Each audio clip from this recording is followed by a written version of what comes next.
দেখাবো লিচুর গুটি কলম কিভাবে গাছ থেকে নামানো হয়। পরবর্তীতে ডাল কাটার পর সেটা আবার কিছুদিন রেখে পাতা ঝরাতে হবে।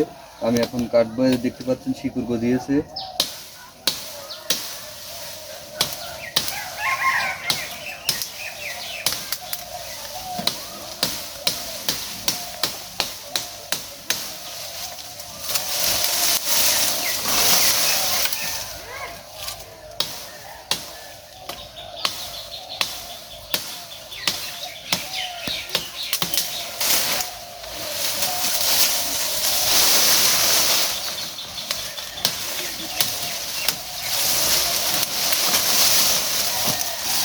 দেখতে পাচ্ছেন কি পরিমাণ শিকড় গজিয়েছে। এইগুলো একত্রিত রেখে খড়কুটো আবর্জনা দিয়ে পাতাগুলো ঝরাতে হবে। ঝরানোর পরে টব অথবা বস্তা এবং মাটিতে আপনি লাগাতে পারেন। ধন্যবাদ। আসসালাম।